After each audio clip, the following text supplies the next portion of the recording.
Et ben, enchanté à ceux que je connais pas, et puis très très heureux à chaque fois de voir ceux que je connais.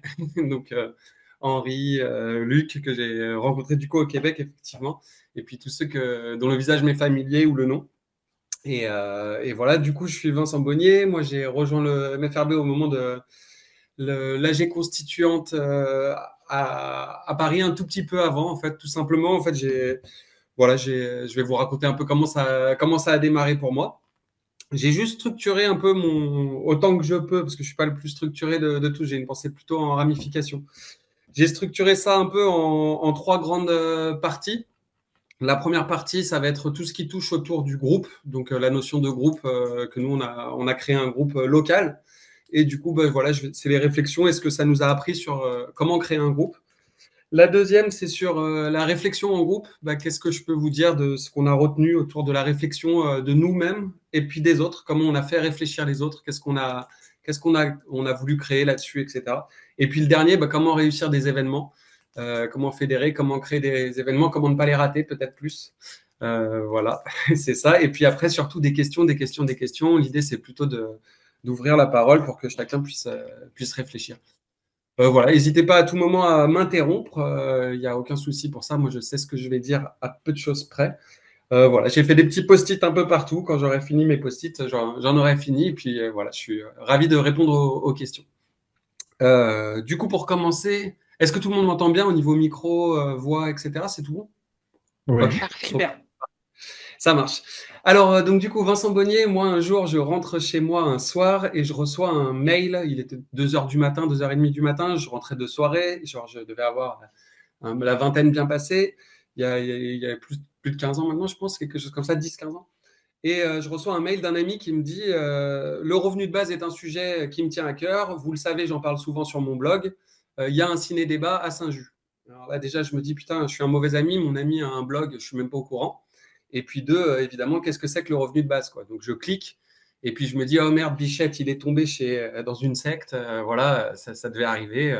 Ça m'étonne de lui parce que c'était un mec qui, à la fac, était assez attentif, esprit critique, etc. Moi, j'ai fait une fac d'informatique. Donc voilà, lui, il était assez à regarder les technologies, les comparer, les trucs comme ça. Donc j'ai quand même donné le bénéfice du doute. Et puis là, j'ai découvert revenu de base, les prix Nobel d'économie, les machins, les trucs, etc. Donc, grosse claque pour moi. Et à partir de là, j'ai plus trop dormi jusqu'au vendredi. J'ai fait que ça. J'ai un peu arrêté tout ce qui était en cours. J'ai fait que ça jusqu'au vendredi où je suis allé au ciné-débat qui était organisé pour. Je vais me mettre en vue galerie, comme ça je vous vois tous. Ok, parfait. Donc, je suis allé à un ciné-débat à Saint-Just qui était organisé par Stanislas qui était invité et qui présentait avec Baptiste Milondo les prémices de l'annonce de l'AG constituante à Paris. Et donc là, je vois Stan à qui les gens disent oui, mais l'Europe ne voudra jamais de ton projet. Puis je le vois serrer son poing et dire bah, eh ben, on forcera le passage. Et j'ai vu une énergie complètement dingue sur un sujet complètement dingue. Et je crois que c'est vraiment cette espèce de détermination de Stan que j'ai vu avec genre pas ce physique de boxeur, mais vraiment une énergie de motivation. Je voyais que rien ne l'arrêterait là-dessus. Et puis le flegme, l'humour de Baptiste. Donc c'est d'abord des personnes en fait qui m'ont touché. C'est d'abord l'intelligence du sujet, puis ensuite son incarnation dans des vraies personnes et dans une énergie. Donc je pense que la première leçon que moi je retiendrai, c'est que ce qui m'a emmené, c'est pas que la beauté de l'image, la beauté de l'idée qui aurait pu me laisser tout seul dans mon appartement. C'est l'impression d'énergie qui se dégageait de ces personnes qui faisaient mouvement vers quelque chose. Et donc là, il y avait Laetitia Cava et Sylvain Pérez, qui étaient deux personnes du groupe de Lyon pour un revenu de base, en l'occurrence deux militants lyonnais qui avaient levé la main pour dire qu'ils étaient là, et qui avaient reçu du coup Carole Fabre, Stanislas Jourdan, je ne vais peut-être pas dire tous les noms, ça va saouler tout le monde au bout d'un moment, mais du coup qui avait organisé ce ciné-débat à Saint-Just, dans une MJC. Et du coup, je reviendrai, mais les MJC, Maison des Jeunes et de la Culture, ça a vraiment été des lieux qui nous ont accompagnés dans tous nos événements. J'y reviendrai, c'est des lieux faciles pour organiser des choses et qui fédèrent assez vite. Et donc, je me retrouve à ce truc, j'apprends l'existence de l'AG constituante à Paris. Je prends un train dans la foulée avec Sylvain Berlusconi et on se retrouve à l'AG constituante avec certains d'entre vous à animer les grands débats sur quel nom on donne au mouvement, etc. J'étais assis à côté d'une assistante sociale et d'un assistant parlementaire. J'avais vraiment le sentiment qu'on était en train d'écrire l'histoire et j'étais très, très heureux de ça. Et je suis rentré à Lyon et là, j'ai participé au groupe de Lyon pour un revenu de base qu'on a commencé à faire évoluer. Et donc, on entre dans l'histoire de notre petit groupe puisque c'est ainsi que se crée le tout. Moi, je rejoins donc Laetitia Cava, qui a une pension adulte handicapée pour phobie sociale. Donc, on se retrouve dans un bar à côté de chez elle. Sylvain Pérez. Et puis là, toute une foule très disparate. Ça va depuis un militant de Étienne Chouard sur la constituante, les tirages au sort. On a des personnes de Raël, du mouvement Raël, je déconne pas, hein. C'est vraiment vrai. On a des gens de droite, des gens de gauche, tout plein de types de personnes différentes, mais on est 5-6. Faut pas imaginer qu'on est tellement plus. Et du coup, on fait grosso modo que discuter en mangeant des tapas, hein. Grosso modo, on est dans cette idée, on discute du sujet, on se lie d'amitié. Et puis on discute, on discute, on discute jusqu'à se dire, bon, bah, à nos tours, là, il faut qu'on organise quelque chose. Et donc, on décide d'organiser un événement, le tout premier qui aura lieu, qui était dans le café-librairie de mon frère. Donc là, pareil, vous pouvez voir que c'est un lieu ami, en fait, un lieu connu déjà de moi, hein, celui où je travaillais avec mon grand frère. Et donc, on prend un petit vidéoprojecteur sous la main, on prend le film, le revenu de base, c'est comme l'air sous les ailes d'un oiseau, là, le film allemand, que je connais par cœur, comme vous pouvez voir. Et on va pour faire une conférence, un ciné-débat au sein du TAS Livre. Là, on annonce le tout. Il y a une quinzaine, vingtaine de personnes. Et le vidéoproche tombe en panne. Voilà. Donc, ça, c'est vraiment la fête au village. On ne connaît pas du tout le sujet. On a un vidéoproche qui a planté. On n'a pas de quoi diffuser le film. Donc, il va falloir qu'on fasse quelque chose. Et là, c'est vraiment le. Alors, on a essayé de gagner du temps. On a mis, je vous mens pas, hein, le vidéoproche au congélateur en espérant que ça refroidirait la lampe ou je ne sais, je sais pas pourquoi on a fait ça, mais en tout cas, voilà le souvenir que j'en ai. Et du coup, on commence à animer un débat avec des arguments hyper pointus comme comment vous le financerez. Les réponses qu'on donnait, c'était celles qu'on pouvait donner, à savoir on a bien financé la Deuxième Guerre mondiale, on devrait bien y arriver. Voilà, c'était le niveau de notre argumentaire, quoi.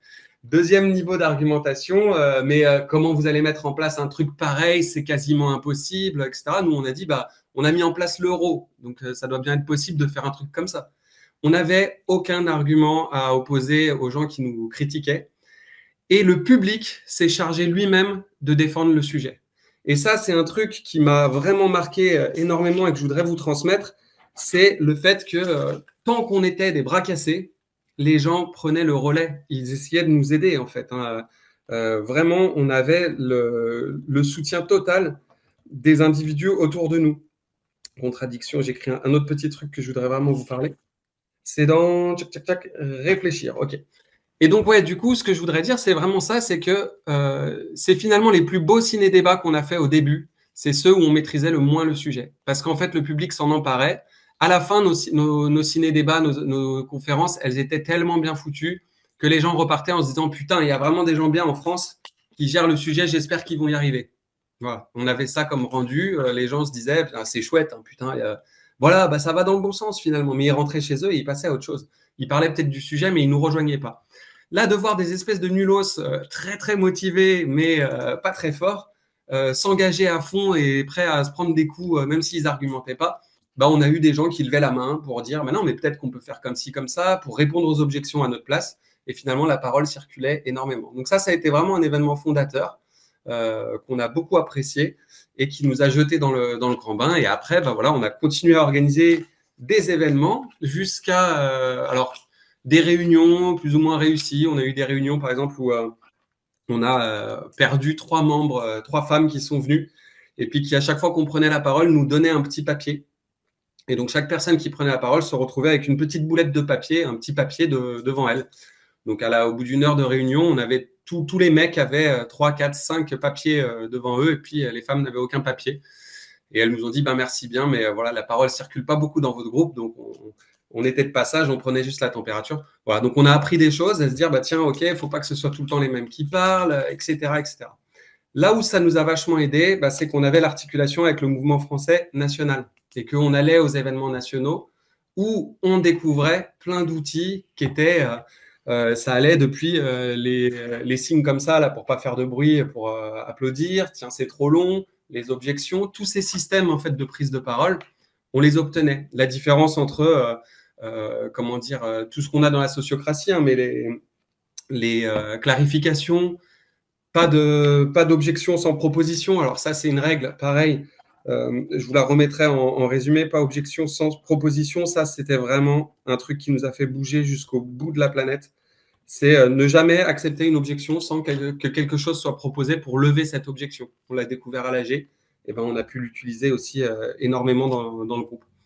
Donc voilà, on a ramené des outils de l'extérieur et puis on a commencé à se fédérer jusqu'à la venue de Sylvie Denise, donc qui n'est pas ici, mais qui est grand membre du groupe de Lyon et qui a commencé un peu à structurer les choses, voilà, en disant bah non, mais à tel horaire, bon, on va arrêter de changer la date tout le temps, on va faire des dates ici, qui a proposé des lieux, qui arrivait aussi avec du réseau, des lieux, des habitudes. Hein, elle était plus âgée que nous, Sylvie.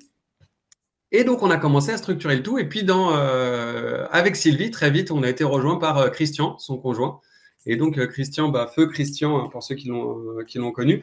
Et Sylvie ont commencé vraiment, alors là, à ajouter toute leur connaissance de l'histoire militante et toute leur habitude de militantisme au groupe. Et là, on va dire on a atteint une forme de maturité, au sens où là, cette fois, on a pu s'inscrire dans les réseaux militants lyonnais et obtenir des liens avec plein d'autres assos et pouvoir organiser plein d'événements. Donc, on était assis vraiment sur les épaules des savoirs de chacun, que ce soit les savoirs un peu du MFRB qu'on est allé butiner, que ce soit aussi dans le groupe des gens qui étaient extrêmement formés et dont on a bénéficié. Et donc, je vous invite vraiment à garder ça en tête, que la personne à côté de vous qui ne parle pas, potentiellement, a toutes les idées du monde. Et pas d'objection sans proposition. Bah, ça nous a amené ces idées. Tiens, pourquoi on ne ferait pas comme ça? Bah, qu'est-ce que tu proposes? Moi, je propose ça. Bah, c'est vrai que c'est vachement mieux.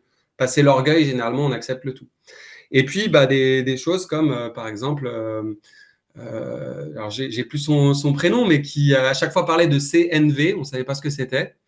Tout ce que moi je retenais de cette personne, c'est qu'à chaque fois qu'elle était là, on se sentait bien. Voilà, communication non violente, j'ai découvert un peu après ce que c'était. Et je l'ai découvert en plusieurs temps, par le MFRB national, évidemment, et puis aussi en local par Marianne. Voilà, Marianne et Virginie Deleu au sein du national qui a parlé de la CNV, et puis Marianne là à Lyon qui nous a parlé de ça. Et puis voilà, à chaque fois on ajoutait des petits outils. Donc chacun se formait à une culture commune. C'est-à-dire cette culture commune, c'était pas que le revenu de base, c'était certes le revenu de base, mais c'était aussi les alentours, la CNV, le machin, le truc, etc. Donc on croisait en fait plein de choses et finalement on était dans une école en fait, tous ensemble un peu comme un dojo. Et très vite, ça a ressemblé à un dojo d'arts martiaux où on apprenait plein de choses ensemble. Ça allait jusqu'à la création monétaire, des choses comme ça. Voilà, on pouvait découvrir beaucoup de choses. Donc voilà un peu le tout, si je résume. Donc je disais, pas d'objection sans proposition, c'est vraiment quelque chose qui nous a beaucoup aidé. Et puis, on est arrivé. L'autre truc que je vous disais, c'était le lien avec d'autres groupes, c'est-à-dire qu'on est vraiment allé chercher, donc comme je vous disais, MFRB national, et puis les expériences de chacun. L'autre petit truc qu'on peut se dire, c'est alors j'ai marqué attention aux outils, parce qu'en fait ça c'est un truc un peu d'échec dans notre groupe, c'est qu'on n'a pas arrêté de mettre en place des outils, qu'on a enlevé, qu'on a remis, qu'on a remis, qu'on a renlevé, etc., etc. Alors il y avait ceux qui voulaient utiliser Google Cal parce que tout le monde l'a, ceux qui ne voulaient pas utiliser Google Cal parce que c'était Google, etc., etc. Et au final, en fait, ces outils ne nous ont pas amené tant d'efficacité qu'ils ne le promettaient. Et on a multiplié du temps un peu perdu des fois sur des débats sans fin là-dessus, etc. On a fini par obtenir l'idée qu'on avait besoin quand même d'un endroit où stocker des documents en commun. Et ça a été un truc, on n'a pas de solution, j'ai pas de solution à vous dire. On a des fois eu des outils en doublon avec le revenu de base national. On avait des gens qui étaient que au local et qui n'étaient pas au national, donc du coup, on ne pouvait pas leur faire utiliser les outils. Voilà. Aujourd'hui, je pense qu'il y a tellement de solutions, de visio, de machins, de trucs. On avait opté un peu pour c'est celui qui fait qui a raison, une espèce de doucratie, voilà, qui amenait un peu un truc efficace là-dessus. Celui qui organise le truc prend les outils qu'il a envie. Et c'était pas mal, quoi. Ça nous a évité des problèmes. Mais voilà, là-dessus, c'est vraiment le petit point de vigilance où trop de perte de temps, trop de perte de mots de passe, de machin, ça c'était vraiment une vraie galère. Ça m'amène à un dernier point, c'est sur la notion de groupe, hein, c'est en fait la recherche d'une balance entre individu et groupe. Et ça, je pense qu'on peut le dire au niveau national, au niveau de n'importe quel assaut, n'importe quel groupe humain, mais c'est vraiment ce qui nous a sauté aux yeux au bout d'un moment. c'est qu'il faut qu'on trouve l'équilibre entre l'individu roi et puis le groupe qui fait disparaître l'individu. Et ça a été vraiment un truc qu'on ne peut pas trouver définitivement, qu'on ne peut pas nommer définitivement. C'est une danse. Mais il y a des moments où il faut arrêter un peu de s'intéresser uniquement à l'individu pour faire avancer notre groupe vers quelque part. Et puis, par contre, il y a des moments où il faut savoir faire taire le groupe un peu pour que l'individu puisse se sentir bien dedans. Parce qu'on a des gens qui venaient aussi pour une place au coin du feu. Et ça, c'est quand même important à noter. On avait des personnes qui étaient, par exemple, isolées ou au chômage ou retraitées et qui venaient aussi pour leur propre personne, leur épanouissement. Et finalement, si on souhaite un revenu de base, bah, c'est pour que les gens aient une belle vie. Et si on peut court-circuiter ça en ayant une belle vie tout de suite, ça peut être pas mal. Donc ça, c'était important de savoir bah, qui vient, pourquoi, et qui a envie de quoi quand il vient dans ce groupe. Tout en ayant quand même, à un moment, la capacité à dire, ouais, ok, on a l'individu, mais on a notre groupe aussi, et il faut qu'on avance. Et voilà, là, on a un salon, le salon Prime Vert, dans tant de jours, il faut que ça se soit fait, etc. Donc, on avait réussi à agencer des temps de off, des temps de in, mais je vous invite, quand vous organisez des débats, des choses comme ça, à bien penser à ces temps de off qui sont pas du luxe, en fait, qui sont indispensables. Le groupe, il est composé d'individus et on peut pas faire sans, quoi. Donc voilà, la place au coin du feu, c'est extrêmement important et l'équilibre individu-groupe, cette balance à trouver entre les deux. Enfin, nous, ce qu'on avait opté pour justement quand même garder ce système d'équilibre individu-groupe, on était parti sur un système où on disait qu'il y avait consensus a priori. Donc, si personne ne dit rien, c'est que tout le monde est d'accord. Donc, ça marche très très bien pour plein d'actions. Si vous avez envie d'organiser un événement, de contacter machin, de contacter truc, bah faites-le. Tant que personne n'est d'accord, c'est que tout le monde est OK. Donc en fait, on ne demande jamais la permission, on ne perd pas trop de temps en échange. Là où ça ne peut pas marcher, ça, c'est si vous commencez à vous dire, tiens, ce serait super qu'on ait des t-shirts et que vous cramez tout le budget du groupe local pour un t-shirt que personne n'aime. Voilà, c'est pas possible. Mais sinon, autant que faire se peut, en fait, on partait de l'idée que tout le monde était d'accord. Et donc, on n'allait pas discuter sans fin de est-ce qu'on contacte les colibris, est-ce qu'on contacte machin, est-ce qu'on répond à l'invitation de trucs. Pas d'objection sans proposition. Si quelqu'un n'était pas d'accord, il faisait une proposition. Mais on partait de l'idée que bah, chaque individu avait raison dans ce groupe et qu'on se laissait faire et qu'on laissait butiner chacun avec ses bonnes idées. Avec pareil en tête que quand c'est tout le monde, c'est personne. Et donc, du coup, chaque fois que quelqu'un proposait quelque chose, ben, il fallait que ce soit lui qui le fasse. On n'avait pas quelqu'un qui trouve les idées et quelqu'un qui les réalise. Ça c'est une dérive qui peut vite avoir lieu, mais nous, c'est pas comme ça qu'on faisait. On avait vraiment l'idée que ben, on fait, on nomme. Voilà, j'ai décidé que je faisais ça, ben, qui s'en occupe? Personne s'en occupe, c'est que c'est pas un projet. Ça dégage. Voilà. Donc, on a pu faire ça un bon moment et ça a bien fonctionné. Et je pense que voilà, on n'a pas arrêté de rêver un peu la taille de notre groupe, de revenir à un peu du réel, de se dire ah en fait on n'est rien du tout, on est 5 personnes dans une cabine téléphonique. Ah mais non, mais en fait on est un énorme mouvement, on est le plus grand groupe national. On n'a pas arrêté de rêvasser. Ça faisait partie du côté sympa. Après l'idée c'était aussi de rester simple et je pense que c'est ça qui fait que vous êtes accessible et rejoignable. C'est si ça reste simple. Je referme juste le chapitre sur la partie groupe. Je ne sais pas si vous avez déjà des questions sur cette première partie. Donc, si quelqu'un a des questions, ils peuvent prendre la parole ou lever la main ou enfin, prenez déjà la parole tant que personne ne la prend, c'est bon. Vas-y, Ouais, Béatrice. ouais Béatrice, tu as ton micro coupé. Oui, ça y est, j'ai pris le temps de l'allumer. Non, je voulais savoir un groupe de combien de personnes ça représente à peu près actuellement. Alors actuellement, nous, on n'a plus de groupe local. Ah, C'est une initiative terminée. Je vous expliquerai la entre guillemets fin et non fin de la chose. On a un peu fusionné dans le national aussi, on peut dire. Sinon, au plus haut, on était 8 ou 9. On a été, on va dire, un noyau dur de 5-6 qui montait à 10-12 et une vingtaine si on prend vraiment les gens sur une année qui participent. Et en fait, vous seriez surpris de voir comment 3 personnes suffisent à foutre le bordel total dans une ville entière, quoi. On n'a vraiment pas besoin d'être très très nombreux pour faire des choses. L'important, c'est plutôt la force du lien entre les personnes ressources et leur plaisir à faire des choses ensemble. Mais on s'est épuisé dans l'idée de grossir, grossir, grossir. Et puis en fait, bah, c'est pas ça qui nous empêchait d'organiser des événements en fait. Après, le fait est qu'au bout d'un moment, vous êtes en vase clos et puis que ça donne envie de s'ouvrir et que c'est pas le truc qu'on a réussi le plus à s'ouvrir. Et c'est peut-être aussi dû au fait qu'on restait entre nous et qu'on était peut-être un peu intimidant. Il y a peut-être quelque chose à penser. Ça, c'est peut-être dans les échecs de notre groupe, c'est qu'on n'a jamais grossi trop. Par contre, on a toujours été très, très soudés et on a fait plein d'événements. Et voilà, c'était un plus. Mais voilà, je dirais entre 10 et 20, on va dire, sur une année complète, ça aussi, dans ces zones-là. D'accord. Oui, Merci. Angelica. Angelica. Que je connais depuis l'âge. Angelica, ton micro est coupé. Oui, je m'excuse, je vous rejoins un peu tard. Mais est-ce que tu as déjà dit si vous avez fait attention à ce que le groupe, qu'il y a beaucoup de femmes, ou comment les femmes se sentaient dans le groupe? Est-ce que, en général, c'est les hommes qui prennent la parole? Alors, nous, on avait la chance d'avoir Sylvie, du coup, un caractère assez fort, et Lydie, qui étaient deux personnes qui ont pu équilibrer bien les choses et faire taire un peu les comme moi qui pouvaient prendre un peu de place ou quoi. Donc ça, c'était quand même ça a quand même beaucoup participé d'équilibrer les choses. Après, je pense qu'on était tous convaincus sur l'idée que ça serait un peu dommage de pas être dans un truc mixte. On n'avait pas trop aucun bouclier levé, aucun frais. On avait juste la maladresse et puis les habitudes de la société dans laquelle on vit, on va dire. Donc voilà, on n'était pas exempt de défauts là-dessus et je pense que voilà, on a rien d'incroyable à raconter là-dessus.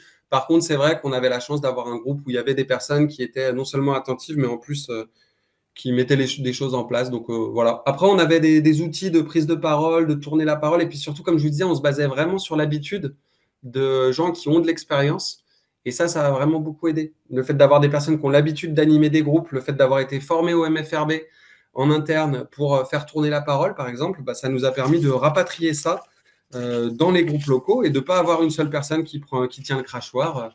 En fait, on réappliquait sans cesse ce qu'on avait appris au sein de l'AG constituante, à savoir, du coup, bah, il y a une personne, on fait un ordre du jour, il y a une personne qui anime et qui fait l'ordre du jour. Et puis après, on prend toujours en priorité les clarifications. Donc, c'est quelqu'un qui n'a pas compris de quoi on parle. Bah, c'est la question de clarification toujours prioritaire sur le reste. Ensuite, question de proposition.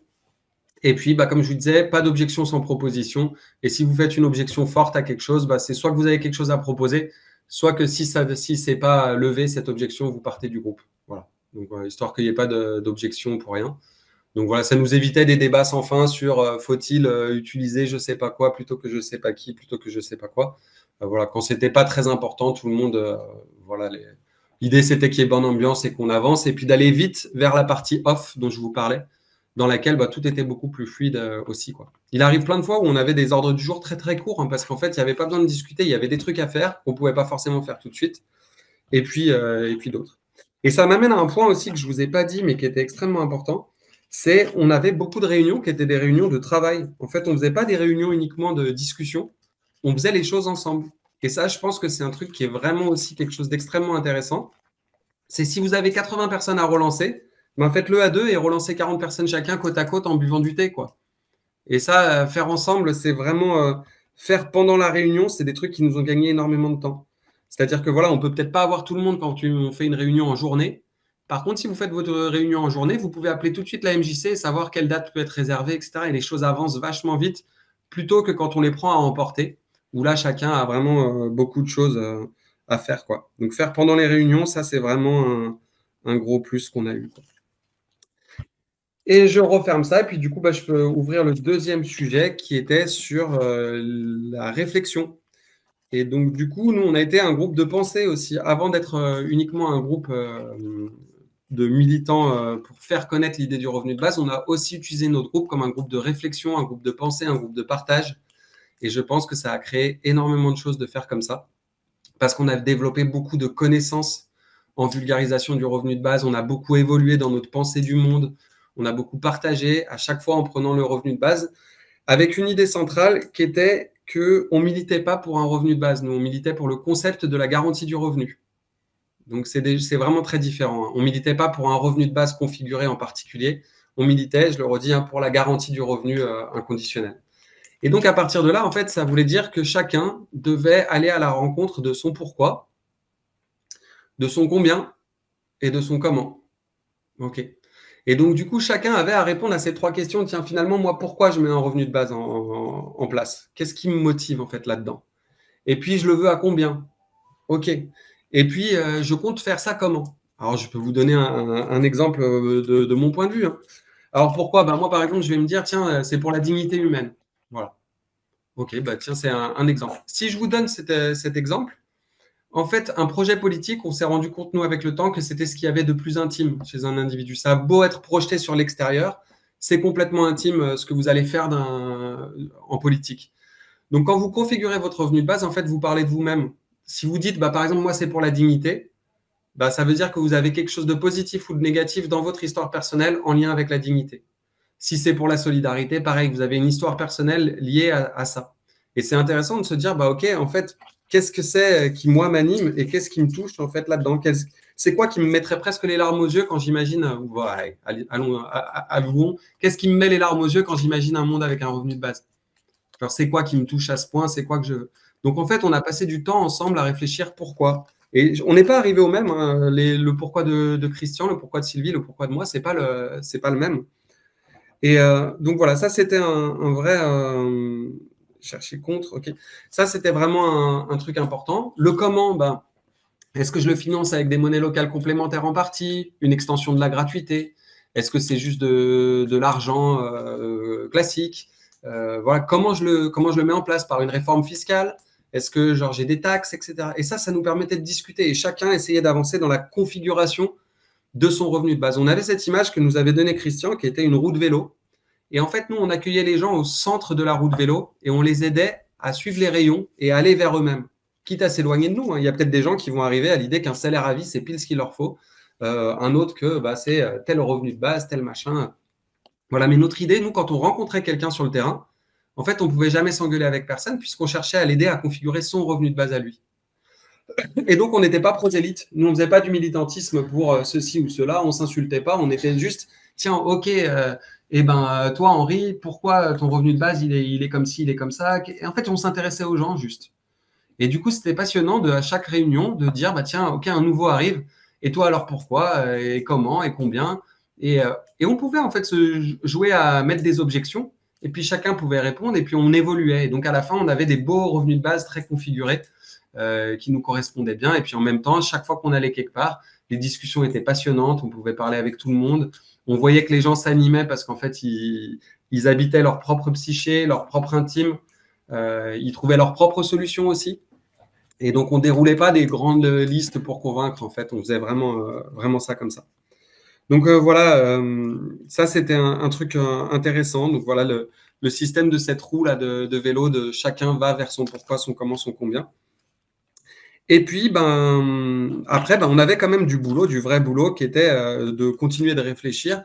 Et donc, on avait un militant au revenu de base qui est décédé, lui aussi, qui s'appelait Yolande Bresson. Je ne sais pas si certains s'en rappellent. Et Yolande Bresson, en fait, moi, je l'ai rencontré à l'AG Constituante. Et le premier truc qu'il a dit, c'est cherchez pas les pour, cherchez les contre. Cherchez les arguments contre le revenu de base. Ça sert à rien, les pour. Tout le monde sait pourquoi c'est bien.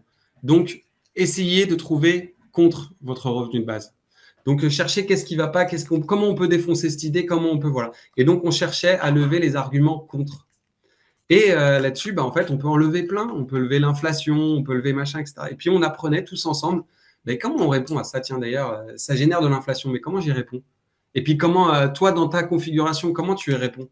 Parce que moi, dans la mienne, j'ai pas de solution, mais dans la tienne, ah, d'accord, ok, toi, tu fais comme ci, comme ça, etc. Et on apprenait, en fait, vachement de choses comme ça. Ça nous arrivait aussi de regarder des films ensemble, de lire des livres et de se les passer. En fait, on se passait beaucoup de documentation, donc on continuait de réfléchir ensemble et on cherchait les arguments contre. Je place un petit truc un peu plus léger, mais qui est hyper important aussi, c'est d'avoir un mentor. Alors nous, un mentor, en fait, on en avait un local et super, qui était celui qu'on adorait, c'était Baptiste Milondo. Mais on est de la même ville que lui, donc c'est facile pour nous. C'est un auteur sur le revenu de base que moi j'adore, et puis qui en plus est adorable. Donc voilà, on avait ce mentor et il venait nous aider quand il y avait des conférences qui nous dépassaient. Quand il y avait un peu d'enjeu et qu'il fallait répondre, ben, on pouvait répondre avec lui. Moi, je me rappellerai toujours avoir fait une conférence entre Baptiste Milondo et c'était l'INSA de Lyon, donc une école d'ingénieurs qui faisait un événement, il nous avait invités. Et il y avait 130 élèves donc voilà, et je devais être à la tribune. Et donc, j'avais la chance d'avoir Baptiste Milondo à ma droite et puis Julien Dournion aussi, que peut-être certains connaissent, à ma gauche. Et là, bah, c'est des machines de guerre, ces personnes-là. Donc, quand par exemple, je ne sais pas, dans le public, quelqu'un dit oui, mais ça va attirer des milliers d'étrangers si vous mettez en place un revenu de base. On avait Baptiste Milondo qui disait, bah, comme vous le voyez, je suis Picard, vu qu'il est noir. Et il disait, j'imagine que vous imaginez des Suisses, des Norvégiens qui débarquent par milliers en Europe pour le revenu de base. Vous vous doutez bien que cette réflexion de ah oui, tu imagines des Norvégiens, des Suisses qui débarquent en Europe, on lui a piqué, évidemment. Quand quelqu'un dit bah, comment on vous ferait pour les tâches ingrates et qui dit je vais vous répondre en 3 points. C'est pas sûr, c'est pas grave et ça se gère. Bon, c'est pareil, c'est un pattern, c'est pas sûr, c'est pas grave, ça se gère. Vous l'entendez une fois, vous le retenez pour toujours. Donc les premiers temps, on a invité ces gens-là à faire des conférences pour nous avant d'animer nous-mêmes. Et on a des gens, bah, je pense à Henri, mais Henri, par exemple, peut nous parler de création monétaire, un sujet que moi, je ne peux pas animer. Mais dès qu'on avait une question, on pouvait compter sur lui. Donc, inviter des personnes, c'est extrêmement intéressant. Et vous ne serez pas surpris de voir que non seulement quand on vous invite quelque part, vous êtes capable de prendre un billet de train jusqu'à Lille pour animer un ciné-débat, et que c'est la même chose dans l'autre sens. Et que c'est extrêmement sympa de faire passer des gens d'un groupe à l'autre. Bah, moi, j'ai été jusqu'à chez Luc au Québec. Hein, donc, voilà, c'est des rencontres formidables, géniales, avec quand même un point humain qui est tout bénef. Mais en plus, vous pouvez voir les façons de bosser de certains, comment ils en parlent et découvrir des livres, découvrir plein de sujets. Donc voilà, c'est vraiment ces rencontres-là, elles nous ont permis énormément de choses. Donc c'est pas sûr, c'est pas grave, ça se gère, mais au-delà, trouvez-vous un mentor, trouvez-vous un contact local qui est capable de gérer ce que vous ne pouvez pas gérer.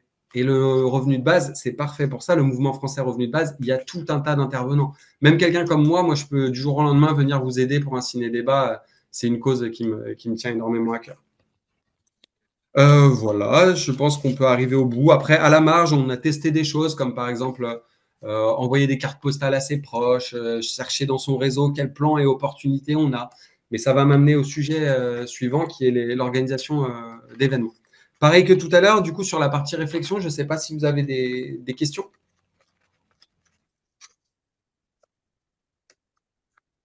Bah, si personne ne pose de questions, je vais me permettre. Ouais, vas-y, je t'en prie. Ouais, j'en ai deux. Donc, Yes. la première, quand vous faites ces groupes de réflexion, donc c'est pas sur des actions données, vous faites des réunions. Logistiquement, comment vous vous organisez? C'est-à-dire, il vous faut quoi pour en arriver là? C'est-à-dire, est-ce qu'il vous faut un local, une fréquence, par exemple, tous les deuxièmes jeudis du mois, ou j'en sais rien, c'est réunion à cet endroit-là, et il y a quelque chose de réservé dans le planning à tout le monde pour avoir tout le monde en même temps. Enfin, voilà. Quelles sont les bases structurantes qui vous permettent de mettre ça en place? Alors nous, en fait, ce qu'on avait, c'est qu'on avait la chance d'avoir Christian et Sylvie qui avaient investi dans une coloc de vieux, comme ils appelaient ça. Donc ils louaient un appartement avec des amis à eux en centre-ville de Lyon, et donc on faisait nos réunions là-bas. Et donc une fois par mois, en fait, on était accueillis à cet endroit-là. Et effectivement, on avait une réunion mensuelle. Alors au début, c'était dans un café qui s'appelle le Café de la Soie, qui était à Philippe, un des membres, j'ai pas cité un des membres fondateurs, qui était un peu particulier. Là, c'était la toute première phase du revenu de base. Philippe, il était pour un revenu de base conditionnel. Mais bon, pourquoi pas. C'était ça faisait partie des débuts un peu fantasques de notre truc. Mais il avait un bar et puis il nous le mettait à disposition. Donc on mangeait des tapas et on était au bar. Et c'était une réunion mensuelle. Donc elle avait lieu effectivement genre le premier lundi du mois ou le premier jeudi du mois. On avait lâché l'affaire de faire une réunion où tout le monde serait.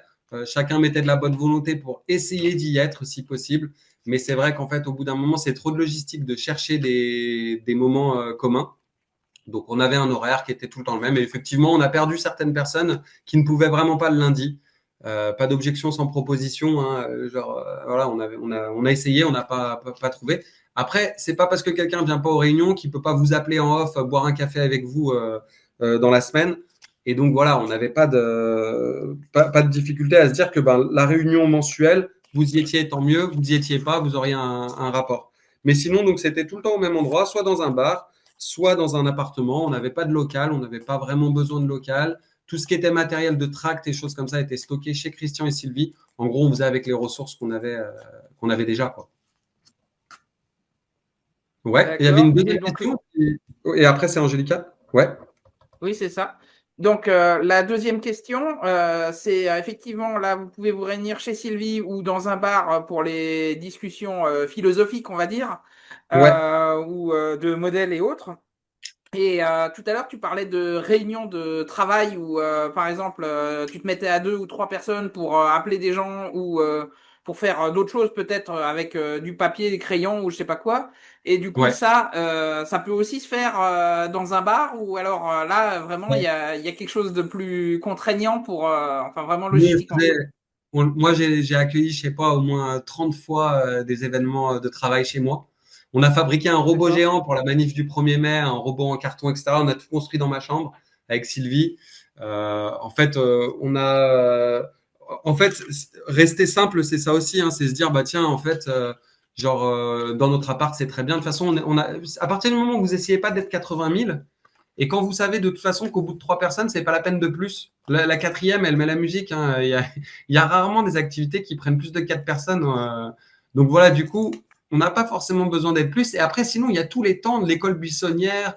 On avait toutes les AG constituantes, tous les trucs où s'il y avait du gros travail à faire, bah, on partait une semaine, une école buissonnière, un événement MFRB national, où en plus on avait les aides des autres. Donc en gros, nous, ce qui nous restait à faire, c'était des trucs assez locaux qui marchait bien et puis qu'on faisait voilà donc dans l'appart. Moi, je mettais à disposition mon appartement, mais on a fait ça dans les appartements un peu de chacun à chaque fois quoi. Angelica? Ok. Mais Oui, ben, je voulais savoir pourquoi, est-ce que tu as déjà parlé ou tu vas en parler, pourquoi le groupe n'existe plus? Est-ce que c'est le Ouais. fait que c'est la mort de Christian ou qu'est-ce qui a fait que... Non, je pense que c'est. Bah, on va y venir peut-être après les événements. Je vais y venir après les événements. Comme ça, je finis vraiment toute la partie que je vous ai préparée, puis après, je vous dirai un peu plus le détail de tout ça. Oui, ouais. Bon, je peux faire une aparté, si je peux le traiter comme ça tout de suite. Du coup, en gros, en fait, bah, nous, on a passé quand même pas loin de 7 ans tous ensemble. Et puis, avec Christian, on a rencontré des hommes politiques, par exemple. On est allé voir des élus pour qu'ils signent les trucs sur les expérimentations. Voilà, on a des gens qui nous ont serré la main, regardé droit dans les yeux et dit, bah, je vais signer ce truc. Et puis le lendemain, on regardait, en fait, ils n'avaient pas signé. Donc ça, déjà, moi, ça m'a fait vraiment un coup dans le dos, quoi.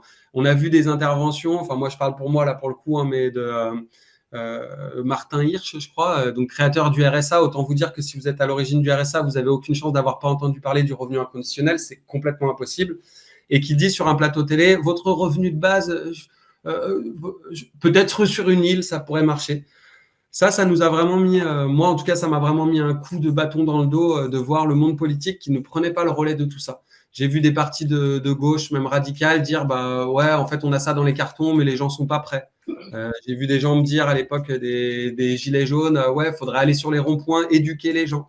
Bon, il y avait tout un truc en fait qui, au niveau du relais politique, dans le monde politique était pas très à notre goût et ne prenait pas le relais et on savait pas comment faire bouger les choses au niveau du palier politique en plus. Donc ça voulait dire commencer à faire du lobbying politique, ça voulait dire là rejoindre d'autres stratégies qui étaient plus les nôtres. Ce qui avait fédéré notre groupe, c'était la philosophie et c'était le pourquoi. C'était pas le comment ni le combien, c'était le pourquoi. Il y a d'autres groupes qui se sont fédérés sans doute sur d'autres choses. Nous, ce qui a fédéré chaque personne qui s'est unie un peu dans ce petit groupe, hein, et c'est peut-être aussi ce qui a fait partir d'autres personnes, c'était pourquoi en fait. Et au bout d'un moment, pour être tout à fait honnête, chaque personne qu'on rencontrait, on la convainquait du bien fondé de l'idée et on ne trouvait plus de gens qui n'étaient pas pour une expérimentation. Donc en fait, on avait quelque part atteint un premier objectif qui était tout le monde était à peu près au courant de ce qu'était le revenu de base et tout le monde était plus ou moins pour. Donc la question, c'était comment on passe à la suite. Et on avait un appétit un peu féroce, mais la suite, c'était quoi? Des expérimentations sur le RSA agricole, détourner le RSA agricole pour faire des expérimentations locales. Personnellement, moi, j'arrivais à un moment où les expérimentations, je m'en fous un peu. Je plaisantais en disant, il y a une grande expérimentation en cours qui s'appelle le RSA. Voilà, il y a plein de gens qui détournent le RSA pour vivre comme s'ils avaient un revenu inconditionnel, plein de gens qui utilisent leur chômage pour expérimenter des choses. Donc moi, je suis pas quelqu'un de branché par les expérimentations, je suis pas branché par la politique. Donc j'arrivais un peu à la fin de mon énergie militante. Et l'autre truc, c'est Non, je pense que c'est à peu près ça. C'est qu'à un moment, il y a une fenêtre qui correspond vraiment à quelque chose dans votre vie. Moi, du coup, voyant que le revenu de base était un truc qui était peut-être pas dans la minute, à un moment, on s'est dit, bon, bah, ça va, on est l'avant-garde. Voilà. Peut-être qu'on s'est, moi, je me suis peut-être résumé un peu que voilà, on était à l'avant-garde, on était en avance sur notre temps et que ça bloquait politiquement. Et du coup, je suis parti réfléchir à d'autres trucs comme le pair à pair, les ressources pair à pair. Puis après, j'ai créé une entreprise qui commercialise un système de covoiturage, donc une solution pair à pair de mise en relation de l'individu, etc. J'ai jamais arrêté d'être militant revenu de base, hein, genre jamais à aucun moment. Par contre, ça a pris moins de place dans ma vie. Et puis qu'en fait, on faisait des événements où voilà, on sentait pas le couple moteur, quoi. En fait, il y avait un truc qui s'activait pas derrière. Et je pense qu'aussi, effectivement, le fait qu'on ait des événements, ce que je disais en début, de plus en plus pro et de plus en plus propres, fait que les gens nous écoutaient parler, hein. On a fait des émissions de radio, des émissions de télé et tout. Mais en fait, on n'embarquait plus personne parce qu'on était trop pro, en fait. Voilà. Et donc ça, c'est Yann Olivier, hein, qui m'avait dit, mais remettez des branques sur la tribune et vous verrez, vous aurez des gens qui viendront. Si vous continuez à être super pro, super philosophe, vous allez intimider tout le monde et puis ça prendra pas. Donc voilà, je pense que c'est un temps. Après, on s'est beaucoup tous investis au niveau national. Je pense à Christian qui est trésorier depuis des années, Sylvie qui était de tous les événements. Donc il y a eu ça aussi, hein, on a fini par s'investir peut-être plus au niveau national que local. Et local, on avait un peu épuisé nos réseaux à nous. C'est-à-dire que là, je vais venir au moment des événements. On avait un peu fait le tour des opportunités d'événements et on n'avait pas d'idée de relais. En fait, on avait un peu fait fait ce qui nous ressemblait. Il aurait fallu une énergie plus neuve. Je pense que c'est aussi ça qui a peut-être pêché. C'est quand même dans les échecs qu'on a eus, c'est à avoir du sang neuf. Et peut-être aussi parce qu'on était trop centré sur le pourquoi. J'ai pas les réponses, hein, Angelica, mais voilà. Je sais pas si ça répond un peu à ta question. Je pourrais Non. parler après. Ouais, bien sûr. Mais Je pourrais Angelica, parler.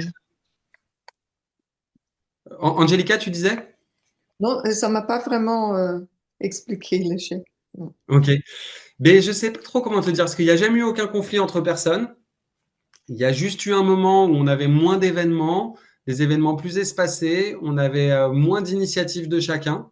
Tu sais, il y avait moins je sais pas, on n'avait pas de contact à faire jouer, pas de trucs. On avait déjà fait un peu tous les formats, on avait fait un ciné-débat, on avait fait une émission de radio, on avait un peu coché toutes les cases et on n'avait plus trop d'idées nouvelles euh, qu'est-ce qui pourrait être fait en local.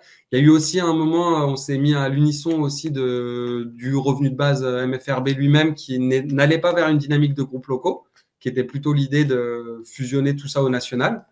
Donc il y a aussi ça, c'est qu'à un moment, nous on était avec Lille, on était vraiment, il y avait le groupe de Lille, le groupe de machin, le groupe de trucs, etc. Et puis à un moment, bah, il y a eu plus l'idée aussi de faire une seule asso qui était le MFRB. Ça, je ne saurais pas te dire dans le détail, hein, mais en tout cas, ce que je peux te dire, c'est qu'il n'y a pas eu de conflit, il n'y a pas eu de trucs particuliers en interne. Pas plus que ça, en tout cas, pas de. Il y a des gens qui s'entendaient plus ou moins, mais enfin voilà, moi ça reste. Sylvie reste ma meilleure amie. Enfin, tu vois, il n'y a pas eu de problème majeur humain. Voilà. Je pense que c'est plus ouais, un temps qui a été fait. Après, Christian et Sylvie restaient très mobilisés et mobilisables dans l'idée de revenus de base. Moi, j'ai toujours été. Je suis parti dans d'autres directions, mais voilà. Félix, excuse-moi, tu voulais prendre la parole, tu as dit. Ah, OK. Ce que je vois, si je ne me trompe pas, c'est une certaine, un peu, vous avez été un peu épuisé sur le plan philosophique, vous êtes allé jusqu'au bout des idées et il n'y a pas eu une accroche au niveau de la politique pour un Oui, accompagnement dans les idées que vous aviez. c'est ça. Et j'ai vu les arguments qui reviennent au niveau de l'inflation, de la création de monnaie et ça. J'ai déjà créé personnellement les formules pour stopper l'inflation, c'est nouveau sur la planète et dans la civilisation. Et d'autres choses qui pourraient peut-être permettre de financer toute une économie à travers de la création de monnaies sont générées d'inflation. Oui, je pense. Et je me dis, des Ouais. idées comme ça, est-ce que ça pourrait être pardon, hein, des idées comme celle-là, nouvelle dans la civilisation, est-ce que ça pourrait être un punch? Est-ce que ça pourrait être quelque chose qui vous permet d'accrocher de nouveau toute la société derrière un mouvement? Je pense qu'on était quand même. Il y a un truc, c'est qu'il y a des choses qu'on aimait bien faire de manière récurrente. Et après, qu'il y a quand même un truc, c'est que c'est des sujets qu'on a tous eu plein de fois. Et à la fin, du coup, bah, on avait chacun nos arguments. En fait, on découvrait plus, donc on avait moins de plaisir à discuter. Et voilà, du coup, je vois Antoine qui lève la main. Après, je vous finis les événements, comme ça on peut parler de tout ça à bâton rompu. Antoine, ouais? Oui, effectivement, je voulais revenir sur le fait que tu disais que enfin, vous aviez un peu épuisé les événements, mais du coup, est-ce qu'il y avait une volonté, par exemple, entre guillemets, enfin, soit de recrutement ou d'aller chercher du sang neuf, ou est-ce qu'il y avait un truc où se disant, bah, je sais pas, comme si on fait un ciné-débat par an, bah, à chaque fois on a, je sais pas, un film nouveau ou un truc comme ça, et donc du coup, on peut faire des choses un peu récurrentes qui finalement sont un peu toujours la même chose, mais qui permettent. Est-ce qu'il y avait cette notion d'objectif? Est-ce que ça peut être une explication du coup de se dire bah tiens voilà parce que si on se dit bah à chaque nouveau ciné-débat on va retrouver trois ou quatre nouvelles personnes qu'on connaissait pas et ça va être chouette, ça peut être une manière de. Je pense que oui, si on avait eu si on avait eu d'autres relais, tu vois, je pense qu'on s'est un peu, en fait, il y a deux façons de finir un groupe. Il y a soit s'effondrer sur soi-même, soit s'exploser aux quatre vents. Genre chacun part faire des trucs, c'est comme le couple, hein, chacun part faire des trucs de son côté, et puis en fait, il n'y a plus rien qui nous compose. Nous, ça a été un mélange des deux. C'est qu'en fait, à la fin, on n'avait plus de 109, donc on n'avait plus de nouveaux plans. Si tu veux, quand il y a des nouveaux qui débarquent, ils te disent, ah bah moi, je suis étudiant à l'INSA, je voudrais faire un ciné-débat dans mon établissement. Ok. Moi, je suis étudiant à la fac de médecine, je voudrais faire un ciné-débat. Bah, moi, je fais ceci, etc. Les gens nouveaux, ils amènent en fait des nouvelles opportunités d'événements. Et là, on retrouve du sang neuf, on est motivé, on est grave motivé. Et nous, en fait, on n'avait pas besoin de plus de monde que ça par rapport à ce qu'on faisait. On était en mesure, en fait, on était assez nombreux pour organiser des débats, faire des trucs, etc. Donc, on n'avait pas de besoin en nouveau. On n'était pas débordé par ce qu'on faisait, ce qui nous aurait amené à aller chercher des gens. On était peut-être moins friand de débattre sur des sujets qu'on avait déjà débattus et tout. Et en fait, n'ayant pas des nouveaux, bah, on n'avait pas de nouvelles opportunités, donc ça s'est essoufflé, en fait, un peu comme un feu qui s'éteint, je pense. Et donc, avoir des objectifs, je pense que c'était plus d'avoir des nouvelles opportunités que objectifs. Parce qu'en fait, à la fin, bah, je vais basculer sur la partie événement. Comment on s'y prenait pour faire du bruit. Donc le premier, vous l'avez vu, c'est le café librairie. Donc là, nous, en fait, ce qu'il faut vraiment retenir, c'est qu'on cherchait des lieux fermés. Très, très vite, on a des lieux avec du public captif. Cherchez pas un lieu qui accueille sans public, c'est pas la peine, vous allez vous épuiser, quoi. Genre, nous, on a essayé ça, mais ça prend pas. Les gens, en tout cas, dans les grandes villes, peut-être en périurbain, c'est mieux, mais nous, il y a personne. Il y a 80 événements par jour à Lyon. Donc, je peux vous dire que si vous mettez une affiche, il y aura personne à votre événement. Par contre, si vous répondez à l'invitation de quelqu'un, genre là, le café librairie, par exemple, il faisait des causeries tous les premiers jeudis du mois, on va dire. On s'était greffé sur la causerie. Donc, il y avait déjà le public de cette causerie. Il y avait déjà une vingtaine de personnes qui sont touchées par votre événement sans faire de com. Donc, ça, c'est un truc super. Donc, voilà, nous, on cherchait sans arrêt des trucs où il y aurait déjà du public. Donc, après, ça va très vite, hein. Les MJC, par exemple, qui ont des cycles de conférences sur la démocratie, par exemple. Bah, regardez, qu'est-ce qui existe? Nous, à Lyon, il y a la Villa Gilet, la MJC, la Journée internationale du droit des femmes, la Journée internationale de l'habitat, la journée. Allez-y, tapez l'incruste dans des événements comme ça. Tiens, nous, on fait des trucs sur le revenu de base. C'est des événements qui sont friands. Les journées du logiciel libre. Je vous dis des trucs, hein, mais vous allez faire une conférence aux journées du logiciel libre. Bon, bah voilà, vous allez avoir déjà, je sais pas, 100 personnes, 150 personnes déjà présentes. Essayez de les trouver vous-même, vous allez vous épuiser, vous allez saouler vos amis qui vont venir une fois de manière sympa. Et puis quand vous aurez parlé à tous vos amis, bah voilà, vous aurez, ils vont pas revenir de toute façon. S'ils reviennent, c'est qu'ils sont dans votre groupe.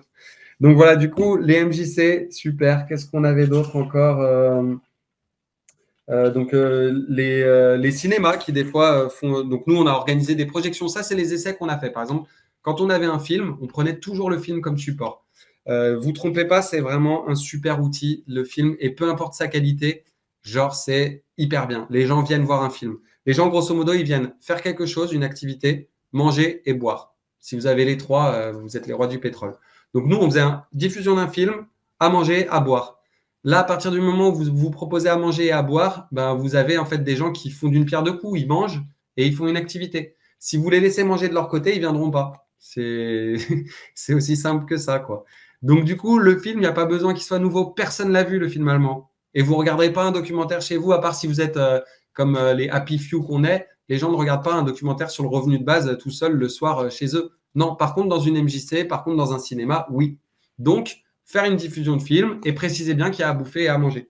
Ça m'amène à un truc, c'est faites une petite collecte. Faites 3 événements dans l'année plutôt que 5 et mettez 20 € de votre poche chacun. Vous avez 20, 40, 60, allez, 80. Si vous êtes 5, vous avez 100 balles de budget. Vous pouvez obtenir des trucs qu'on n'obtient pas gratuitement. Ça sert à rien de s'inventer une vie. Hein, par exemple, si vous prenez une place au salon Prime Vert, salon de l'écologie, c'est payant. Peut-être qu'ils vous feront un prix, un tarif, parce que vous êtes une ONG, mais c'est payant. Donc, il faut mettre de l'argent, il faut mettre la main à la pâte. Et Christian et Sylvie, que ce soit, des fois, ils ont payé l'essence jusqu'au village associatif de trucs. Des fois, on était défrayés, mais des fois, même pas. Par exemple, tenir un stand dans un village associatif, c'est un bijou. Parce que vous avez là, de nouveau, vous avez mis 20 balles, 30 balles dans des limonades. Les gens s'arrêtent boire une limonade et ils découvrent votre truc. Donc, le matériel militant, c'est pareil. Soit vous le faites financer par le revenu de base MFRB, soit vous le faites et puis vous l'avez et puis vous l'utilisez. Mais en tout cas, voilà, il y a un petit billet à craquer. À la limite, mettez un chapeau pour que les gens vous remboursent pendant l'événement. Mais franchement, on n'allume pas un feu sans un minimum de trucs, de ressources. Donc, soit c'est de l'argent, soit c'est des ressources que vous avez, des contacts à vous, des trucs comme ça. Mais il y a un petit début d'amorçage qui est nécessaire. Et voilà. Et donc après, ciné-débat, super format. Les films, comme je vous ai dit, c'est un super outil. Il y a des films très pros qui nous permettent de passer la barre des cinémas professionnels. Sinon, les films amateurs que vous pouvez utiliser dans une soirée, etc. On faisait souvent, quand on accueillait quelqu'un, un autre truc qui marchait bien, c'est on faisait les cafés. On avait un système qui était sympa, c'était le café. Quand quelqu'un veut rejoindre notre groupe, plutôt que de l'amener directement à une réunion de militants où on est en train de discuter du prochain salon Prime Vert, qui prend sa voiture, qui prend machin, est-ce que tu vas à l'AG, est-ce que tu vas pas, ce qui est quand même une grosse claque pour quelqu'un qui débarque et qui pousse la porte par curiosité. Nous, on faisait les cafés. Donc, c'est-à-dire que quand vous contactiez le groupe de Lyon, on vous proposait d'aller boire un café en tête-à-tête avec moi, Sylvie, Christian, Lydie, François Menduni, etc. Donc voilà, vous aviez quelqu'un avec qui vous alliez boire un café. Alors déjà, pour l'horaire, c'est parfait parce qu'il y en a toujours un qui peut. Genre sur un groupe local où vous êtes 5-6, il y a toujours quelqu'un qui peut trouver un moment pour aller boire. Donc la personne, elle dit quand est-ce que ça l'arrange, elle dit 2 créneaux, vous êtes sûr que l'un de vous va y aller. Et puis ça discute 1 heure, et puis au bout d'1 heure, on sait très bien si la personne elle a envie de faire un truc, pas de faire un truc. Et après, on lui a pas donné des infos qu'elle n'avait pas besoin à ce stade. Et si elle a envie de venir, je vous jure qu'elle vous demandera quand elle a réunion. Donc le café, c'était un super outil. Et des fois, au moment de ce café, on se rendait compte que la personne, elle voulait organiser un petit débat chez elle. Et c'est parfait, machin, il avait envie de faire ça, hop, on envoie machin, avec ses 5-6 amis, 10 amis. Il ne faut pas avoir peur de faire des trucs petits, par effet boule de neige. Donc réunion, nourrir et boire, je vous l'ai dit. Tac, tac, tac.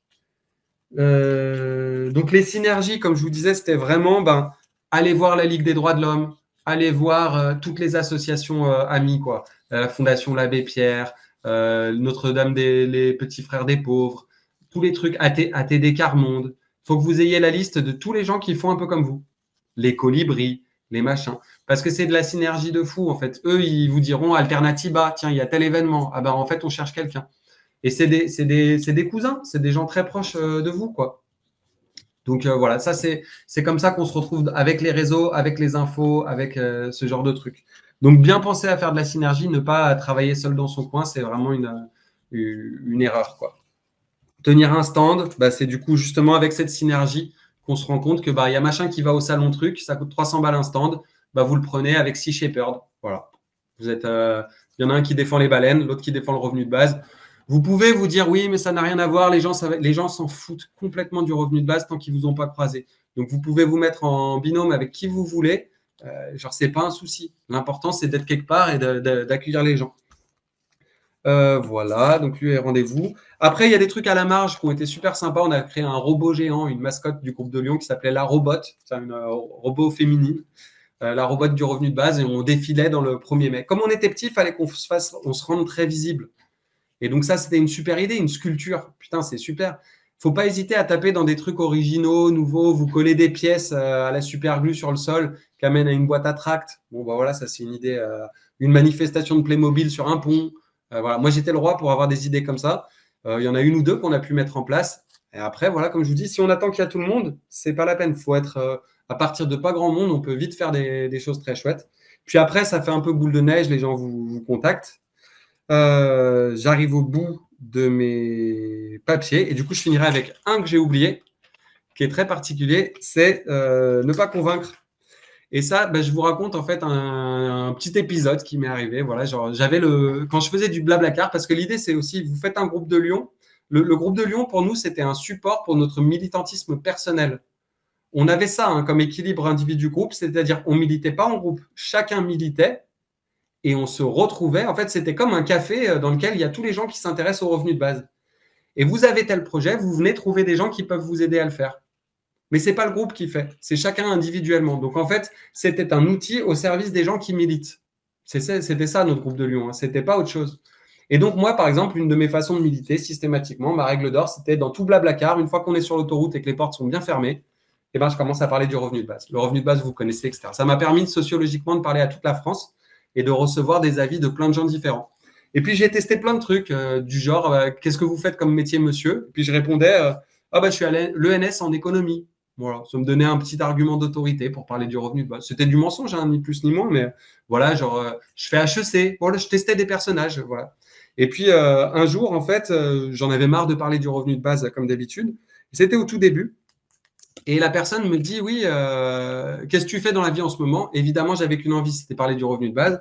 Donc je lui dis, ah bah en ce moment, je fais le site internet, ce qui était vrai, hein, je faisais le site internet du MFRB, d'une espèce de bande d'illuminés, des timbrés finis, qui pensent qu'ils vont sauver le monde en donnant de l'argent à tout le monde. Puis je lui dis, bah, tu m'étonnes, tu donnes de l'argent à tout le monde, elle est belle leur solution et tout, elles sont complètement tarées, mais bon, moi je fais le site. Et lui, il me dit, mais c'est-à-dire, il commence à s'intéresser à l'idée. Je lui dis, bon, ils veulent qu'il n'y ait aucune condition. Je lui raconte le truc comme si j'étais profondément contre. Et lui commence à argumenter pour. Il dit, ah, mais c'est peut-être pas si con. Et là, je me dis, putain, mais l'esprit de contradiction de l'humain, mais c'est une dinguerie quand même. C'est un truc de fou. Moi, je m'épuise à convaincre les gens que c'est une bonne idée. Genre, ils m'opposent des trucs, genre, il va y avoir de l'inflation et genre, on mangera les enfants dans la rue. Enfin, genre, je sais pas quoi, des trucs de fou. Alors que ni la version la plus utopique ne sera vraie, ni la version la plus cauchemardesque ne sera vraie. Et donc, je suis rentré chez moi après cette discussion et je préparais pour Nouvelle Donne une conférence avec Christian. Et je débarque avec des slides PowerPoint et je vois le visage déconfit de Christian qui me dit qu'est-ce que c'est que ce truc? Je lui dis, bah voilà, j'explique ce que c'est que le concept, un revenu inconditionnel versé par une communauté politique à l'ensemble de ses membres, blablabla. Blablabla. Puis après, premier slide, pourquoi? Deuxième slide, comment? Troisième slide, combien? Slide suivant, j'explique comment nous, on le configure. Alors, pourquoi? Pour pouvoir se débarrasser des gens fainéants et inutiles dans le travail, genre qui de la caissière désagréable, qui de machin, puis voilà, il faut qu'on arrive à un truc plus fluide. Donc, pourquoi mettre en place un revenu de base? Pour pouvoir virer les gens dans les boulots où on n'en a plus besoin. Combien? Le moins possible. Et puis, si possible, rattrapé par l'inflation. Et puis, comment? Versé par des banques privées sur des livrets d'existence dont l'argent est spéculé en bourse, etc. Je vois la tête de tout Nouvelle Donne, genre livide. Oh putain, ils y croyaient. Mais ils étaient sûrs que c'était ça. Et ils nous disaient, mais comment on fait contre? Comment on fait contre? Et j'étais là, regardez cette mentalité de loser, quoi. Genre, c'est déjà perdu, en fait. Là, on vous présente la pire idée du revenu de base et vous y croyez plus que si on vous présente la vraie idée. Alors, la vraie question, c'est comment, effectivement, comment vous vous emparez de ce truc? Et donc, en fait, en n'allant absolument pas contre, pas pour le revenu de base, mais en levant vous-même les contre, vous verrez que par esprit de contradiction, il y a plein de gens qui se servent de l'événement, qui vont commencer à réfléchir, en fait. Et voilà, c'est pas tout le monde, hein. Il y a des gens, vous amusez pas à faire ça avec des gens qui sont de bonne volonté, qui réfléchissent, voilà, mais il y a plein de gens, ils ont l'esprit de contradiction, vous fatiguez pas, quoi. Laissez-les faire le travail. Et j'en cite un dernier qui était à fond de salaire à vie, et puis je finirai avec ça. Genre, je vais aider un déménagement, une amie, et il me dit, ouais, il faudra qu'on parle revenu de base avec toi. Là, j'ai envie de parler avec revenu de base avec toi. Je me dis, ouais, ok, vas-y, parlons-en. Il me dit, non, attends, demain matin, on se prend un café ensemble et puis on discute revenu de base et tout. Je lui dis, vas-y, ok et tout. Et le lendemain matin, on discute revenu de base, mais en fait, on n'a pas discuté. C'est lui qui me parlait. Il me disait, ah ouais, parce qu'attends, l'inflation, Mark Zuckerberg, il a dit que c'était bien, et nanani. Et puis, il me critique tout le truc. Puis moi, je lui dis, ouais, t'as raison, ouais, c'est vrai, oui, ouais, je suis d'accord avec toi. On est arrivé à la fin de la discussion.